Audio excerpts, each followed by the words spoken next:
My brother let out a derisive snort as he uttered those cutting words. We were living under the same roof, my brother, his wife, and I, while our mother was bearing the brunt of it all.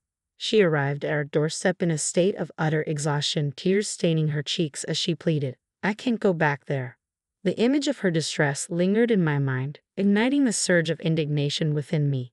"What can a loser like you do?" My brother jeered, his words a cruel jab not only at our beloved mother but also at me. Fury pulsed through my veins as I tightened my grip on the phone. "Are you sure you can handle looking after that old hack? Will you take her in?" he taunted, his treatment of our mother reprehensible, his mockery of me equally unbearable. Keeping my composure, I responded evenly, "If you're okay with it, I'll take her in."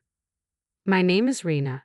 I'm 30 years old, married for 4 years to a kind-hearted husband, blessed with a joyful life and a 2-year-old daughter who brings us endless joy." Glancing at the date on the calendar, I retrieved my smartphone. Today marks my mother's 58th birthday. "Happy birthday, Mom. Are you doing well? Is there anything troubling you?" I texted her, unable to shake off my concern. Her prompt response came, "Thank you for your text. I'm fine, dear. Don't worry. How are you and your family? I pray for your happiness always." Even after reading her reassurance, worry lingered.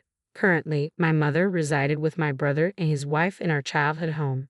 Our family, once comprised of 4 members, my father, my mother, my older brother, and myself, was marred by my father's authoritarianism and patriarchal beliefs.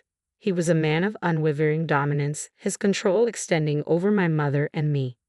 My maternal grandfather, an employee at a company owned by my paternal grandfather, was powerless to refuse when my mother was chosen as the future wife of the company's heir.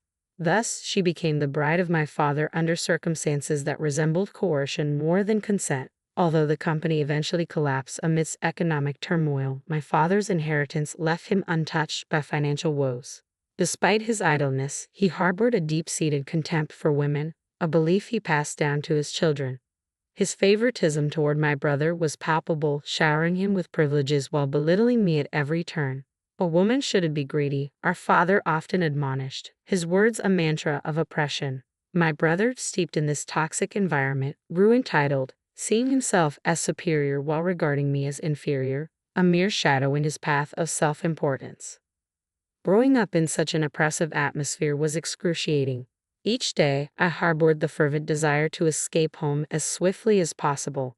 Despite my stellar academic performance, my brother, who struggled academically, was granted access to prestigious private schools and universities, a privilege denied to me by our father's archaic beliefs. "Women don't need education, it's a waste," he would disdainfully declare, insisting that I either hasten into marriage or settle for menial labor. I vividly recall the sting of my brother's cruel words, branding me as a failure, a sentiment that left me sobbing in frustration at the sheer injustice of it all. Yet amidst this adversity, my mother remained my unwavering ally. Despite the challenges at home, she covertly arranged for me to attend a boarding school, offering me a glimpse of hope. "Rena, it's all right. You can break free from this place. You'll find happiness," she reassured me before I embarked on my journey to high school. With scholarships and earnings from my own endeavors, I managed to navigate through university, rarely returning home since my high school days. I abstained from attending my brother's wedding and neglected to inform my family of my own marriage. However, I maintained sporadic contact with my mother, cherishing our moments together. It's no exaggeration to assert that I owe my current identity to my mother, an irreplaceable figure in my life. Despite her perceived fragility, she possessed a boundless love for me. Her wish for my happiness echoed in my heart, a sentiment I reciprocated fervently. When news of our father's demise reached me, I opted out of attending his funeral. Yet a startling revelation from my mother unveiled the unexpected turn of events. On his deathbed, our father instructed my brother and his wife to return home and reside with our mother. Since then, they have been sharing the same household, a testament to my mother's enduring kindness and resilience. I yearned to speak up, to voice my concerns, but my mother's gentle assurance silenced my protests. So I held my tongue, maintaining contact with her despite the nagging doubts that plagued me. Bill, my brother, would he truly care for our mother? Was she genuinely alright? These questions gnawed at me incessantly, an unsettling sensation that refused to dissipate. Then, one fateful night, The shrieking of the intercom shattered the silence of our apartment. I rushed to answer, only to find my mother standing there, a shadow of her former self. Dressed in tattered garments despite the chilly autumn air, she appeared frail and trembling. "Mom, what happened? Are you all right?" I exclaimed, my concern palpable. In a voice barely above a whisper, she apologized for her sudden appearance, tears streaming down her cheeks. We welcomed her inside, my husband swiftly attending to her needs, offering warmth and comfort. As she settled in, her voice quivered as she began to recount her ordeal.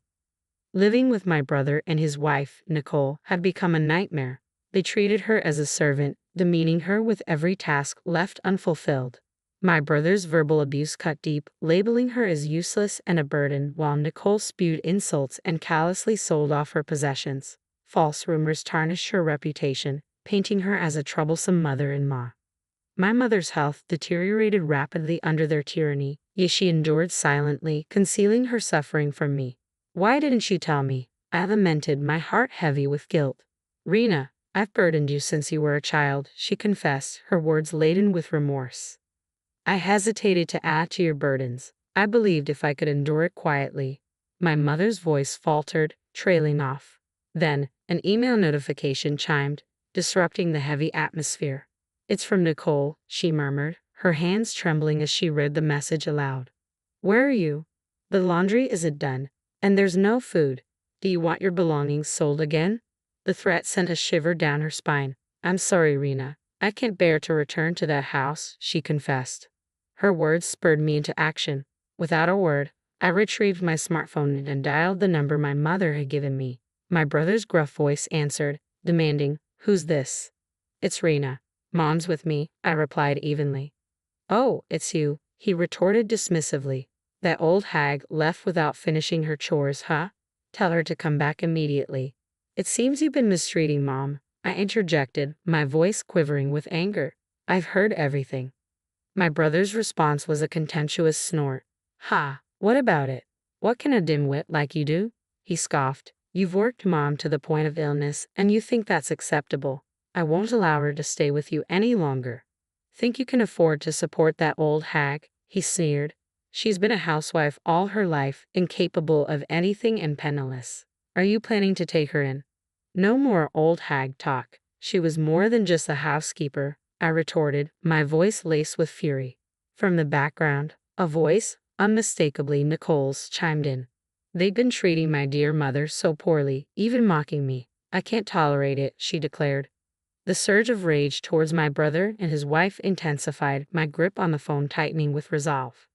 "I understand, brother. If that's your decision, then I'll take Mom in," I said calmly, despite the turmoil raging within me.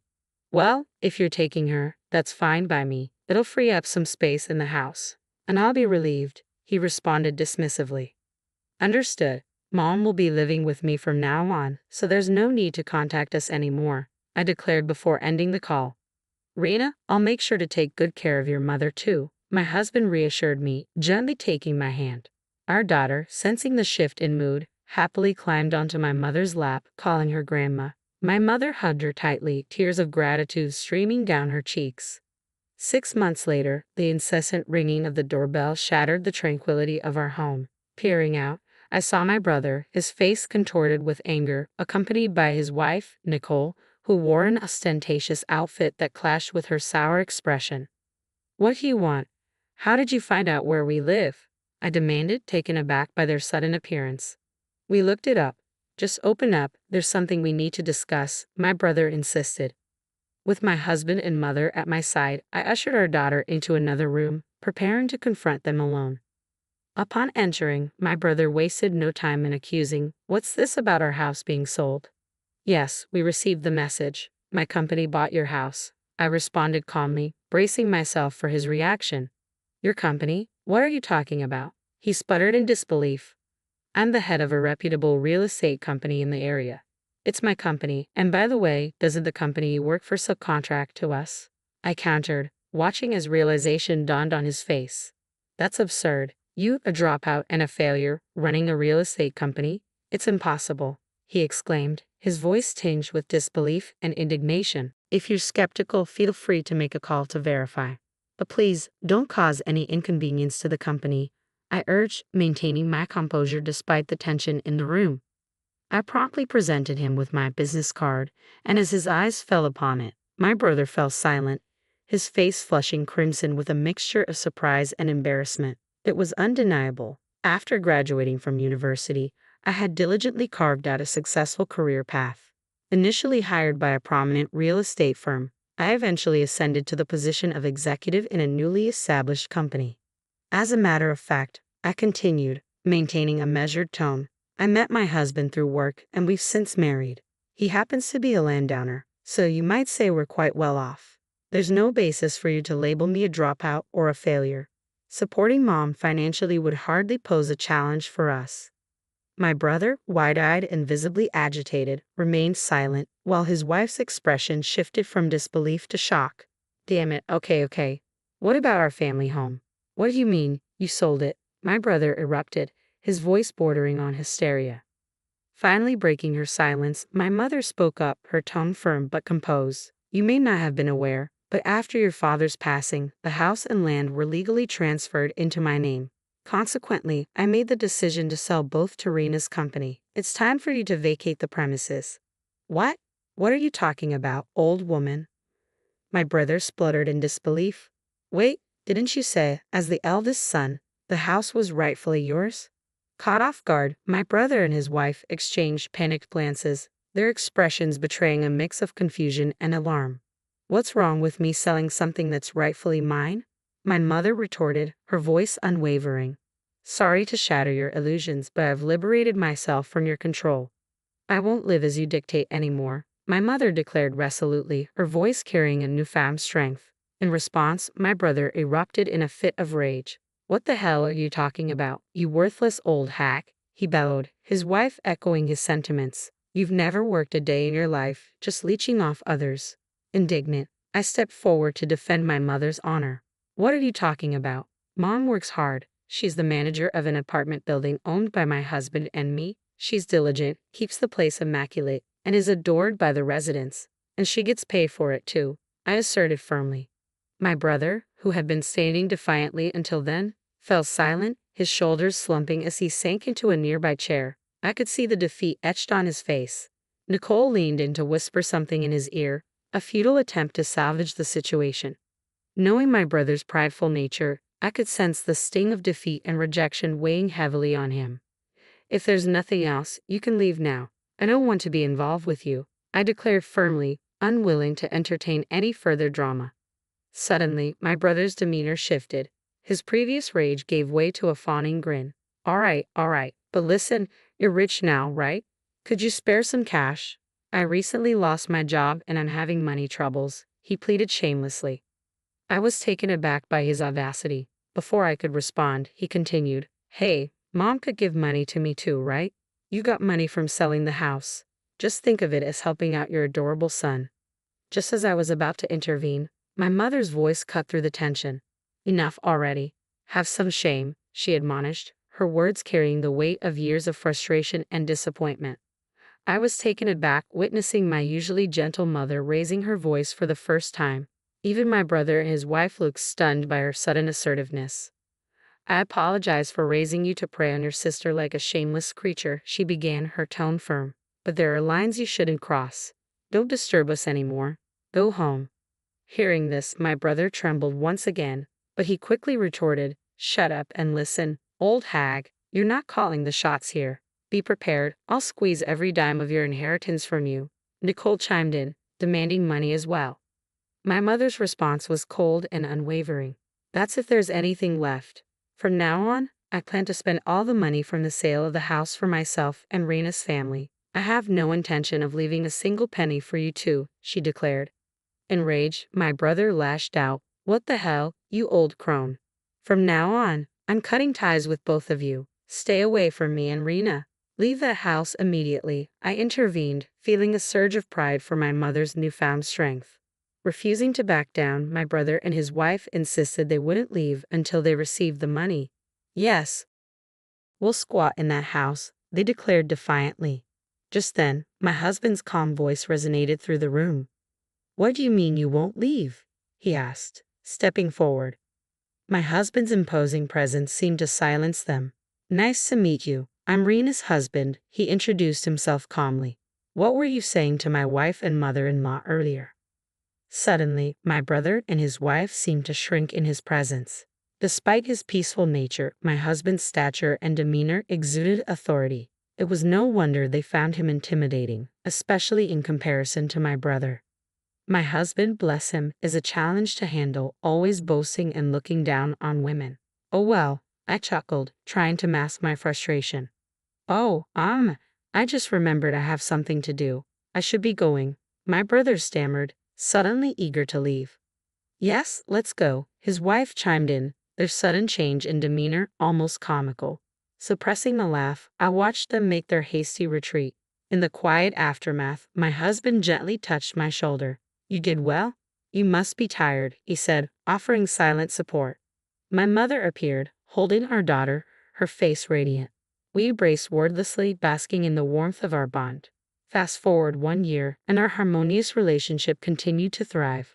My mother, now lively and healthy, remained dedicated to her job as a building superintendent. Gone was the worn-out figure from that fateful night. In her place stood a pillar of strength. She adored and cared for our daughter, a tremendous help to me. Of course, our daughter adored her grandmother just as much, often clinging to her with affection. Observing their bond filled my husband and me with immense happiness. As for my brother, well, believe it or not, he got divorced shortly after the incident. He lost his house and his fortune, and after revealing his pathetic state to my husband, Nicole quickly abandoned him. Currently, she's on the hunt for a new husband, but her nasty nature and money-hungry motives seem to be hindering her search. My brother now lives alone in a rundown apartment, struggling with part-time jobs. Frankly, I have no intention of helping him. He brought this upon himself. My mother and I have decided to distance ourselves from him completely. By the way, we're planning to build a spacious two-family home soon. While we could continue living in the condo my husband owns, my mother pointed out that it would soon feel cramped as our daughter grows. Let's use all the money from selling the house, she suggested eagerly. Grateful for her enthusiasm, we accepted her proposal, looking forward to a future filled with happiness in our new home.